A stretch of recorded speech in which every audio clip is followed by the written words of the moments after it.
السلام عليكم ورحمة الله وبركاته، اهلا وسهلا بحضراتكم فيديو جديد. فيديو النهارده ان شاء الله عن اوردرات شركة الشحن. معانا حضراتكم اوردر خارج شحن ان شاء الله لمحافظة اسوان لتجهيز عنبر بطاريات. العميل حضراتكم صنع البطاريات بنفسه وطلب المستلزمات شحن. هنا طبعا حضراتكم بعد ما تم تغليف الاوردر بالكامل هيتسلم لشركة الشحن. العميل طلب حضراتكم 3000 الشبك الواسع اللي هو العرض المتر، الخامة البيور، الشبك الجديد الالوان. وموجود حضراتكم مواسير خطوط النبل بطول 3 متر. هنا حضراتكم في الكرتونه طبعا البيبان الخاص بوشوش البطاريات. معانا حضراتكم 54 وش بطاريه اللي هو 2 متر. معانا حضراتكم علافات المتر البلاستيك 108 علافه. زي ما واضح امام حضراتكم بالنسبه للتغليف بيكون بشمبر عشان خاطر ما يحصلش اي حاجه للمستلزمات اثناء الشحن. ومعانا حضراتكم 108 درج اللي هو المقاس 95 في 57. تقفيل زي ما واضح امام حضراتكم برده بالشمبر عشان خاطر ما يحصلش اي مشكله للمستلزمات اثناء الشحن.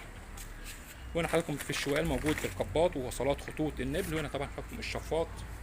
يبقى بفضل الله جميع مستلزمات عنابر الدواجن، مستلزمات تجهيز البطاريات. لو حابب حضرتك تصنع البطاريه بنفسك موجود جميع المستلزمات وموجود شحن لجميع المحافظات. عنوان المؤسسه حضراتكم في عزبه الهجانه مدينه نصر القاهره. ومن على اللوكيشن بتبحث من اي مكان عن مؤسسه ابو مالك بتظهر على طول لحضرتك. شكرا والسلام عليكم ورحمه الله وبركاته.